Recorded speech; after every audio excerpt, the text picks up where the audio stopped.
Hi there, Mike. Hope you're having a great Memorial Day weekend. Here's your video lesson for today.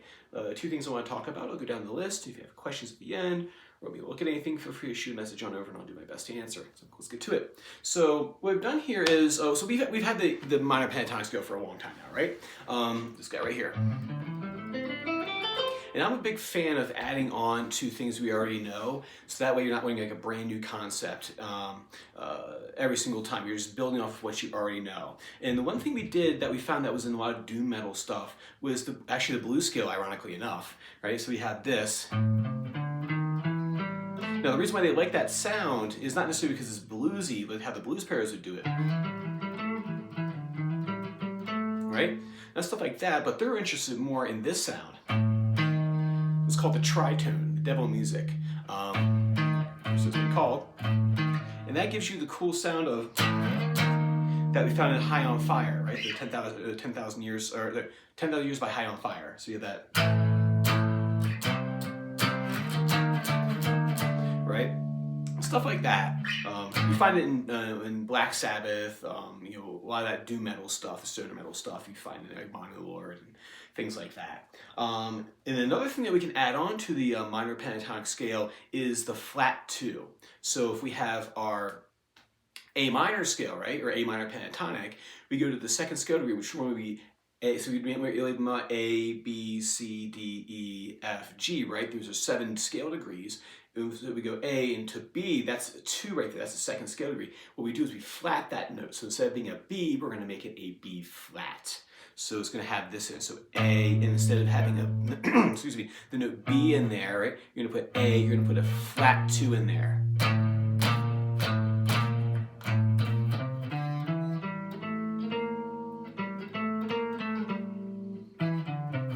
There's, right. So you put that note in there, and what they'll do is they'll turn those into power. So they're not necessarily playing solos with that necessarily, but what they're doing more is,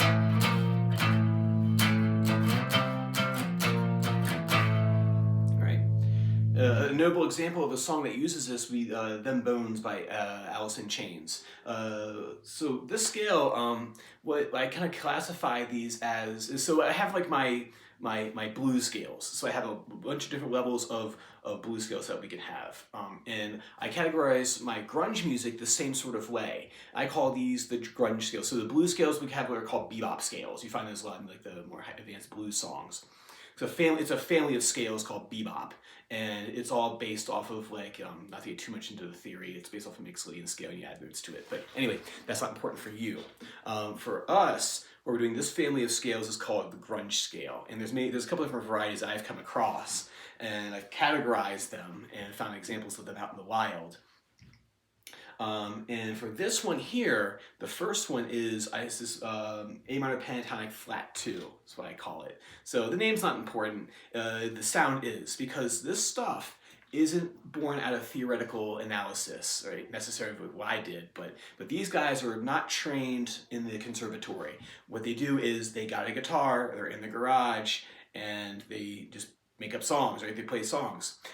So for them, there's no rules to break because they never had any rules to begin with like what sounds good, what sounds bad. But what we do later on as theoreticians is go, okay, here's a style of music that happened, right? And you go back and you try to find things that are consistent, right? So you go, okay, well, they didn't play Lydian mode because that's not part of their sound, so we just don't even consider that as part of their thing. They go, okay, at the very least, they might know minor pentatonic scale or something like that, or they just know if they move the chord, they do that, it's going to sound good. They don't care as to the why. They're not interested in that. What they like is the sound. So what happens is a movement will happen, like shoegaze or something. And coming back behind that are people like me who go, okay, that's a really interesting sound. What are the defining characteristics of said sound? And that's kind of what this is you know, Alice in Chains didn't go to school for music necessarily, but they like this sound, and other players in the era like that sound too, and that's how these scales are kind of made, or these sounds are made, because they're not coming from them studying theory and conservatory and go, well, you know, I'm gonna be like Tosin Abasi, and oh, I really like that Mixolydian flat 13 sound, so I'm gonna write a song based around that. That's not how these guys are thinking. So all that djenty stuff, you know, those guys, you know, a lot of them, some of them went to music school, some hung out with people who did go to music school, so they picked up a couple tricks. Like Misha Mansour was talking about how when he was producing the first Animals album, or the Subtitle album, that he was showing him like stuff he had learned while he was in school in Atlanta, like super like playing one chord with your left hand and then tapping another chord on top of it. So like stuff like that's how they get spread. It's like one guy will share his like knowledge. Like that's how this they like call it the gent chord, right? Is the defining sound of that genre. But anyway, not to rest too much. So you're talking to myself about theory. So what they do is this: they have your A minor pentatonic. It's built. So those are all the notes of A minor pentatonic turned into power chords. So that's just like A minor pentatonic across the sixth string. Right?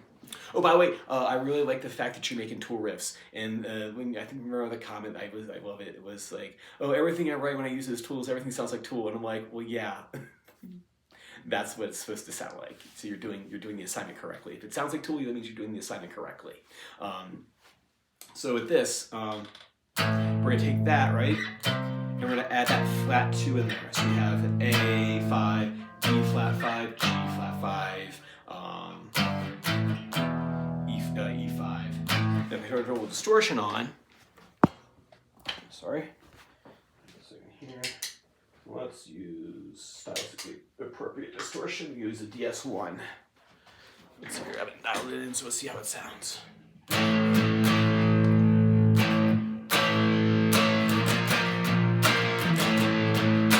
Right, so you can go in that chord wheel, set it to C, and then all those power chords would work in there. Or A minor pentatonic.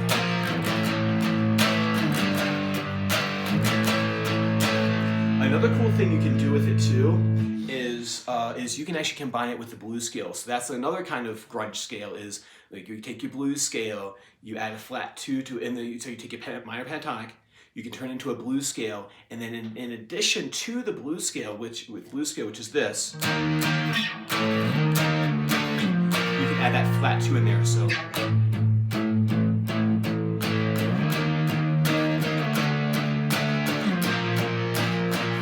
this is like dark and ominous and foreboding. I like it. That's another one too. We'll talk about that another time. So cool. So work on that for me. Just practice making some cool riffs using that Tool approach that we talked about before, which is in groupings of 2s and 3s. Because really at the end of the day, that's what Tool is just groupings of 2s and 3s that create complex meters like 11 and 13, and keeps on going. All right. So let's turn some distortion back off because we don't need it for this song. So to keep it in A minor pentatonic, I thought maybe it'd be kind of fun because I can't really make a comment on how the D green C is going because I haven't seen you play it. But just to give you something fun to work on, in a song that we'll do anyway, we'll just learn the melody this week, is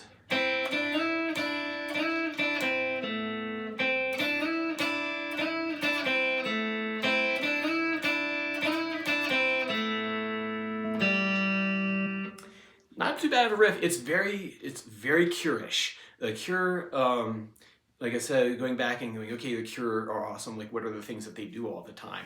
One thing they do a lot of, and we talked about this before, is that double stop, open B and the B and the E string, and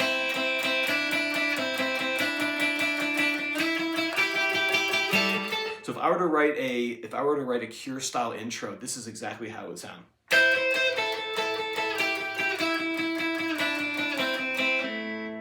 Right now, I put a bunch of flanger and phaser and stuff on there, and that's how their Cure. That's like one of their hallmark sounds.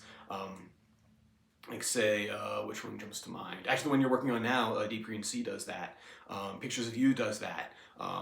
Love Song does that. So a lot of those songs are a droning high E string with a little one string melody. And what I did there was I just took A minor pentatonic, just ran down A minor pentatonic down the second string. Anyway, so the riff is this.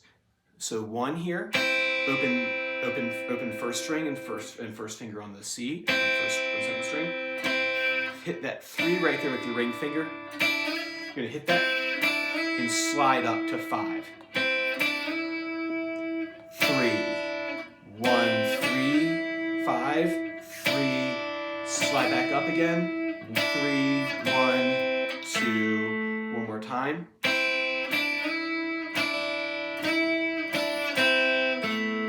1, 3, 5, 3, messed up. 1, 3, 5, 3, 3, 5, 3, 1, 2.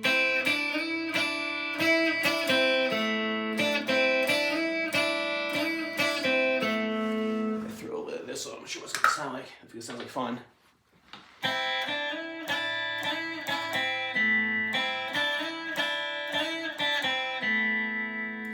Right?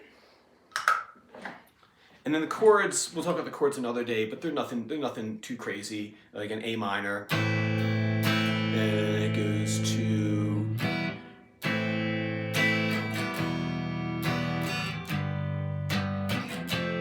so that's it.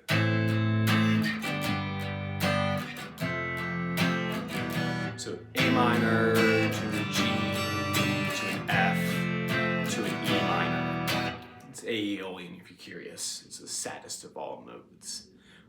Heartbreaking and sorrowful, mournful. Anyway, we'll talk all day about that to the camera too. All right, so anyway, so work on those two things right there for me. Like I said, if you have questions or just want to shoot the breeze, shoot me a message over and we'll talk. All right, take care.